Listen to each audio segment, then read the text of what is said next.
इस कार्यक्रम के पुण्यार्चक हैं श्री वर्धमान श्वेतांबर स्थानकवासी जैन श्रावक संघ ट्रस्ट, उपाध्याय प्रवर प्रवीण ऋषि चातुर्मास समिति। जैसे कि कल आपने सुना, एक ऐसे आगम की आराधना आप कर रहे हो कि जिसमें जिन व्यक्तियों ने कदम उठाया तो मंजिल पर जाकर के ही रुके, और इसी के साथ में कई ऐसी जीवन की समस्याओं के समाधान इस आगम ने दिए हैं जो आपके जीवन की समस्याओं का समाधान दे देंगे। एक नारी, एक बच्ची, एक छोटी सी कन्या जिसका नाम सुलसा है, बचपन में एक ज्योतिषी ने उसको देखा, निमित्तज्ञ ने देखा और देख करके एक भविष्यवाणी कर दी कि तू मृतवस्सा होगी।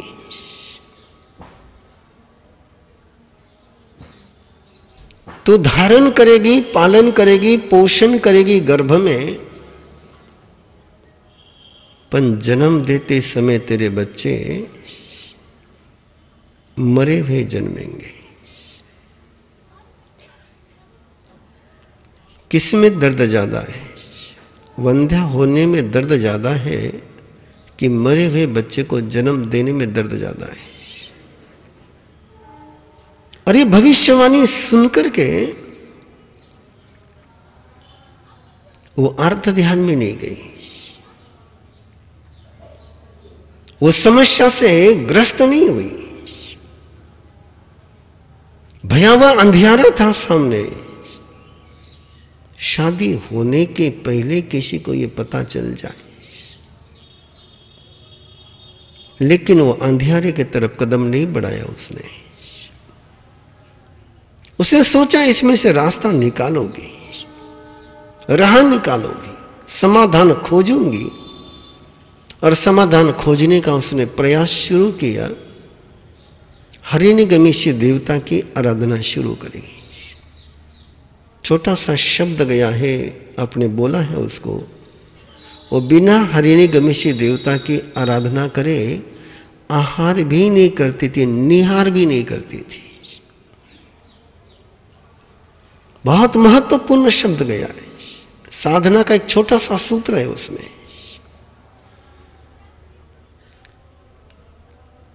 गिले कपड़ों से आराधना करती थी, प्रतिमा बनाई थी, फूलों से आराधना करती थी, लेकिन सबसे महत्वपूर्ण शब्द है कि बिना उपासना करे, बिना भक्ति करे वो आहार भी नहीं करती थी, निहार भी नहीं करती थी। ये निहार नहीं करने का जिक्र आपको और कहीं नहीं मिलेगा। ये इसी संदर्भ में कि प्राय जितने भी साधना के ग्रंथ जाते हैं उसमें कहा जाता है कि उठते ही सबसे पहले शारीरिक कामों से निवृत्त होकर के आराधना करनी चाहिए। और यहां पर शब्द गया कि निहार भी नहीं करती है।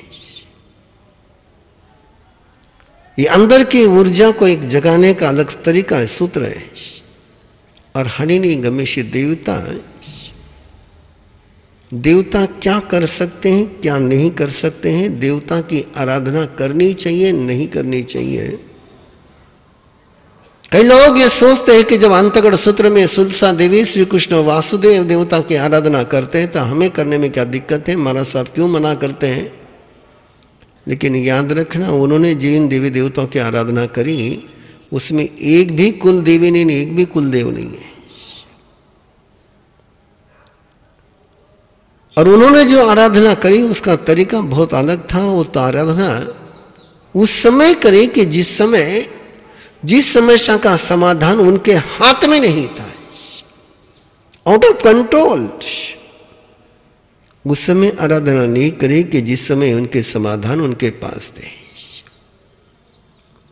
तो देवता की आराधना, इसका मतलब है उनका सहयोग लेना, उनका भक्त बनना, ये उद्देश्य नहीं होता है।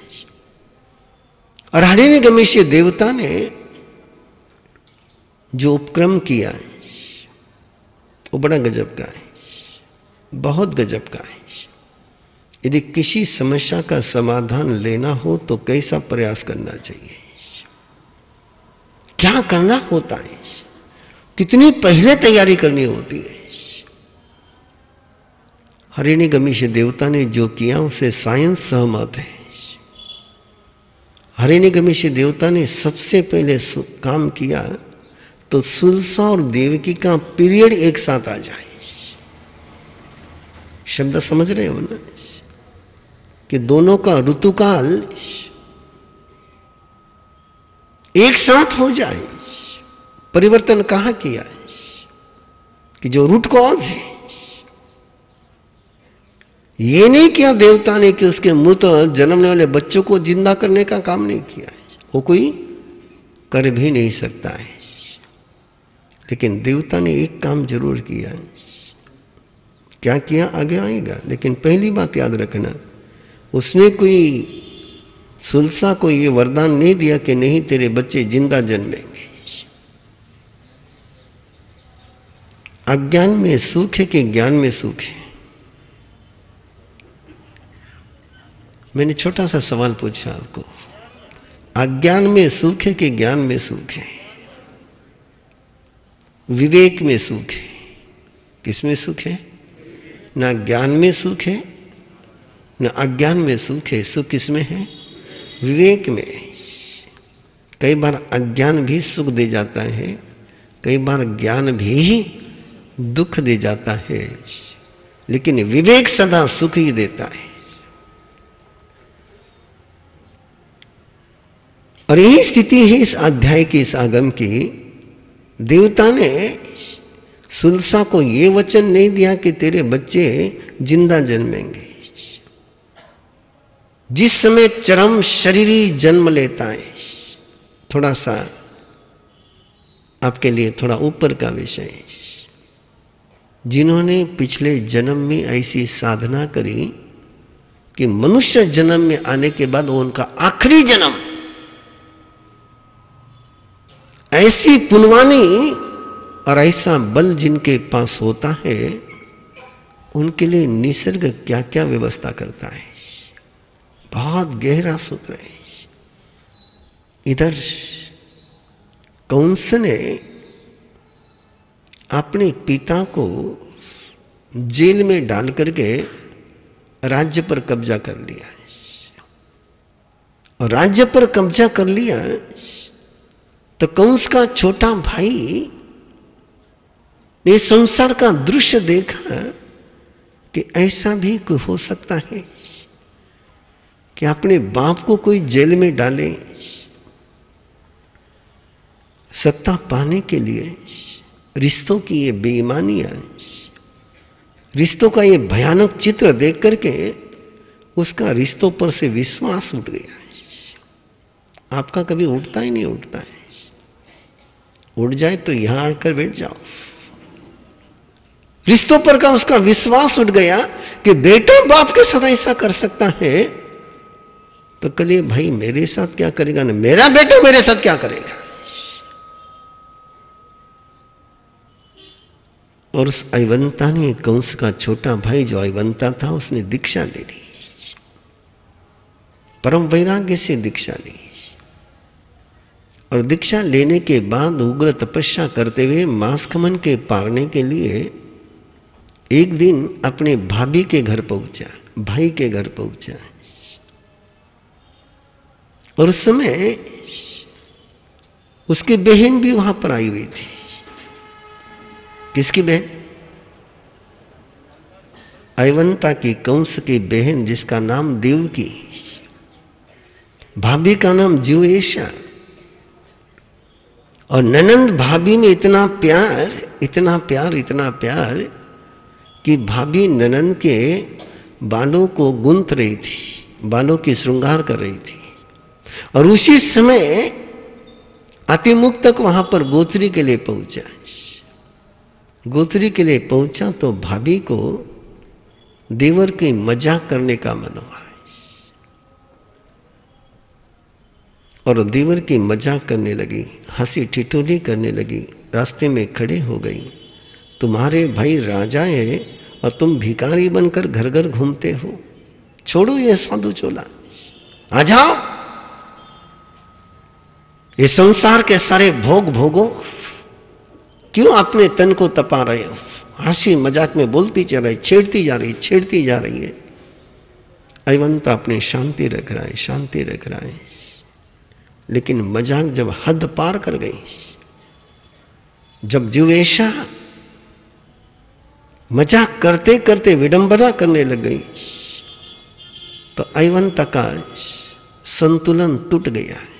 बंधु, आग्रह आप लोगों से, अंतगढ़ सूत्र की आराधना करते समय इन एक एक वाक्य को अपने जीवन में सत्य करें। ना स्वयं का संतुलन टूटे ऐसा काम करो, ना दूसरे का संतुलन टूटे ऐसा व्यवहार करो। ना गुस्सा करो, ना गुस्सा कराओ। लोग गुस्सा नहीं करने का तो पचकान लेते हैं, लेकिन गुस्सा कराने का पचकान नहीं लेते हैं। और मुझे लगता है कि सबसे पहला कोई पचकान लेना चाहिए, तो मैं दूसरों को गुस्सा नहीं कराऊंगा।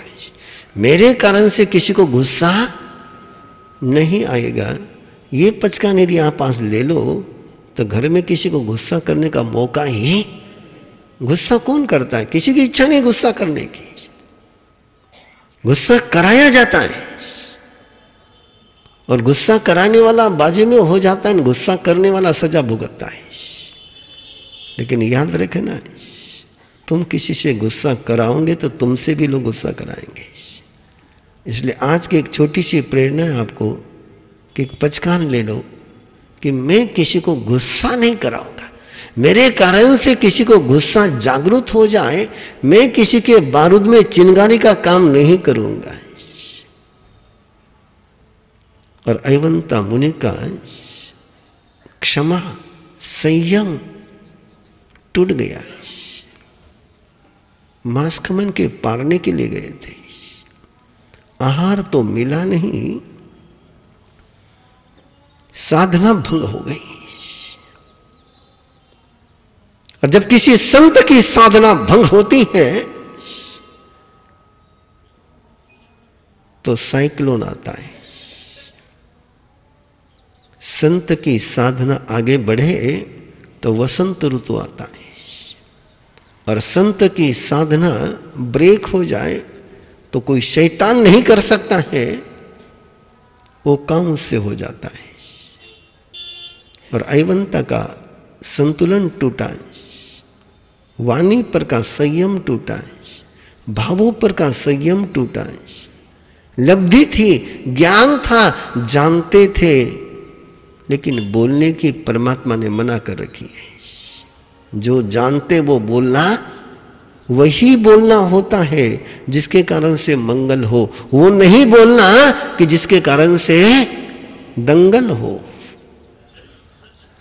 ऐसा मत बोलिए कि जिसके कारण से दंगल हो जाए। और कितनी भयंकर दंगल! अयवंता ने घोषणा करी कि क्या मजाक करती तू, क्या छेड़खानी करती तू, क्या उचकाती तू, तुझे क्या पता कि तेरा भविष्य क्या है। जिस भाभी की तू इतनी प्यार से बालों का श्रृंगार कर रही है, ननंद की श्रृंगार कर रही है, उसी देवकी के कुख से वो बेटा जन्मेगा जो तुझे विधवा कर देगा, तेरे पति की हत्या करेगा। ये सुनते ही जो ऐशा का तो पसीना छूट गया होगा।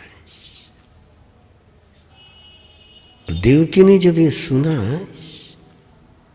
तो किस बहन को अच्छा लगेगा कि उसके कुख से जन्मने वाला उसके भाई का हत्यारा हो। बहन कभी नहीं चाहिए। देवकी का चेहरा भी अपने दुर्भाग्य की खबर सुन करके शामिल हो गया, डर गई वो। अयवंता ने देवकी की तरफ देखा, अपनी बहन की तरफ देखा। कि बहन ने कोई अवंता की मजाक नहीं करी थी, भाई की मजाक उसने नहीं करी थी। और उसके तरफ देख करके अवंता ने कहा कि देवकी, तो ऐसे 6 बेटों को जन्म देगी कि तेरे जैसी इस भरत क्षेत्र में दूसरी कोई नारी नहीं होगी, ऐसे 6 बेटों को जन्म देने वाली। अब देवकी के लिए तो खुशी मनाओ कि दुख मनाओ, क्या ये जीवन है? किस बात की बधाई दें, किस बात की आंसू बहाएं? ये कहा था अवंता ने कि 7वां बेटा तुझे विधवा करेगा। और एक खबर कंस के पास पहुंची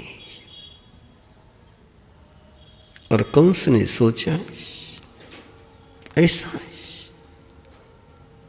मैं जन्मने के बाद जीने दूंगा तो हत्यारा बनेगा, मैं जन्मते ही मार दूंगा तो हत्यारा वो बनेगा ही क्या? ये रास्ते हैं दुनिया के, एक रास्ता है परमात्मा का। कौन सा दूसरा रास्ता भी चुन सकता था, अलग रास्ता भी चुन सकता था। वो कह सकता था देवकी को कि तू उसको प्यार से रखना है, मेरे प्रति उसका प्रेम जागरूक करना है, उसके अंदर की दुर्भावनाओं को समाप्त करना है। लेकिन कंस ने अनजाने में वो काम किया कि जिसके कारण से मौत तय हो गई। नफरत कर करके तुम किसी के प्यार पा सकते हो, इसकी कोई संभावना नहीं है। और कंस ने वो रास्ता चुना है। अगली कहानी आपको पता है कि देवकी को जेल में डाला गया, बड़ी कठोर व्यवस्था की गई, पूरे पहरेदार रखे गए। मैं पहला वाक्य आपको याद दिलाना चाहता हूं कि जो आखिरी जन्म में मोक्ष जाने वाले होते हैं, जिनको चरम शरीरी शब्द कहते हैं, बोलूंगे शब्द, हमारी और सबकी ये भावना है कि अगला जन्म अपना चरम शरीरी का हो। इस कार्यक्रम के पुण्यार्चक हैं श्री वर्धमान श्वेतांबर स्थानकवासी जैन श्रावक संघ ट्रस्ट, उपाध्याय प्रवर प्रवीण ऋषि चातुर्मास समिति, महावीर भवन इंदौर।